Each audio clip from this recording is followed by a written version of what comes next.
By definition, there is nothing easy about suffering. We can take a look at Jesus, who is truly divine, but also truly human.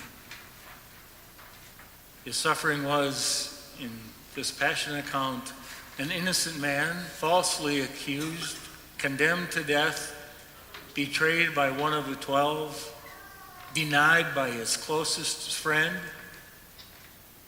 flogged, beaten, nailed to a cross, died. There's nothing easy about that. And he felt it as any human would.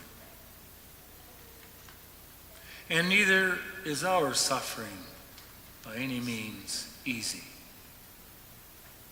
Some years ago, I read something that a priest wrote, and he said, never underestimate the suffering that people experience. He said they put on, we all do, we put on a good face. How are you? Just fine, but underneath, sometimes there's suffering that we could not even guess. It could be relationally, relationship is falling apart. It could be physically, which is a little more obvious. It could be spiritually, where we're praying, God, where are you? Have you turned your back on me? As we heard in the Passion reading, why have you forsaken me? We can be there, and that's deep spiritual suffering. And you might think, well, when Jesus suffered, why doesn't his suffering remove the suffering of the world? Well, I can't answer that question, because I just know that life isn't all suffering, but it's definitely included. There are some things, though, that we can learn from it. And one is that we can learn that there are things worth suffering for. Jesus, the scripture at the second reading said, though he was in the form of God, Jesus did not deem equality with God something to be grasped. Rather, he emptied himself. He poured out himself, even accepting death on a cross. And to him, it was worth it to die for you and you and you and me. It was worth it. His love was that great. And I have known many people who have suffered themselves for a relationship. You're worth it. I'll go through this with you. I've seen many, especially older couples, but not exclusively, hang with one who has gotten sick or disabled and poured out their life. And it wasn't easy, but it was worth it to them.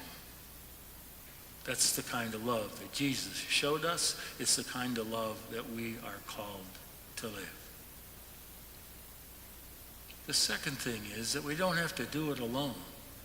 Just as we heard in that Passion reading where an angel came from heaven to strengthen him, so too does God send angels into our lives if we would be open to them, to strengthen us, to walk with us. They can't take away our suffering, but they sure can help to ease it. I'm not in this alone. And we too are called to be those kind of angels for others. To be with them while they're going through whatever it is that they struggle with.